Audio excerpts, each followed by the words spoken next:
Hey, I want to show you all today how I make homemade veggie mayo. This idea isn't mine. I can't take credit for it. I saw somebody else do it. I said, wow, what a great idea. And this really tastes delicious. If you're into eating healthy and not using a store-bought mayo, there's a lot of the store-bought mayos these days contain canola oil, mostly, which is GMO. At least here in the U.S. it is, and it's not healthy for you.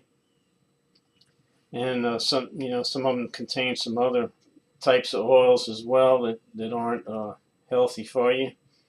But in general, too much oil isn't good for you. I'm trying to get away from it. But what I use for this recipe is one large baking potato, not a huge one, just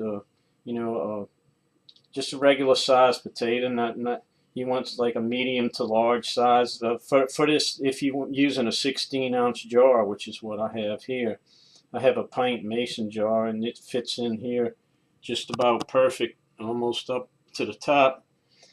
And you can use either a high-speed blender or a food processor. Now I use a food processor for mine, and it comes out really well.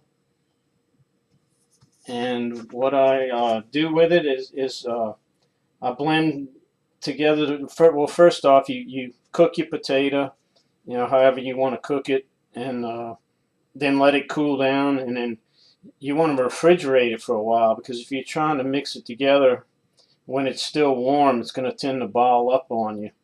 But if you cool it for at least a couple of hours first, and then use it, it makes it a lot easier to work with. So to the potato, I add 1 tablespoon of lemon juice, 2 tablespoons of Dijon mustard, and a half a teaspoon each of, I use the raw cane sugar. You can use any kind of sweetener you want, I suppose, but I generally try to stay away from regular sugar these days. But I'm using a raw cane sugar today, and also half a teaspoon of salt.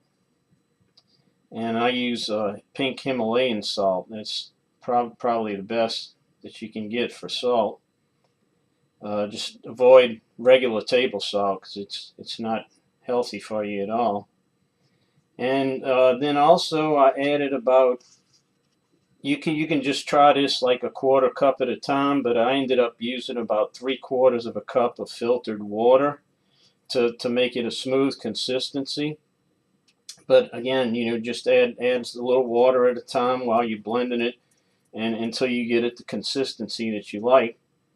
And it only takes maybe a minute or so to get this all blended up. If you're using a food processor, I like to blend it just a little bit and then pulse it, because sometimes if you blend it and it doesn't have enough water, or again if you haven't cooled it properly, it can tend to ball up on you.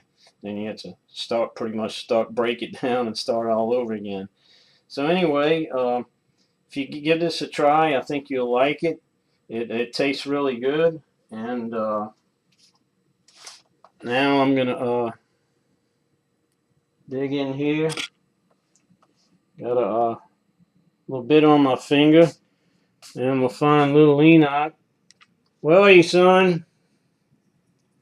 And he's gonna give it the taste test. All right. Little Enoch says it's very good. He says yum yum. All right. Thanks for watching, and we'll talk to you later.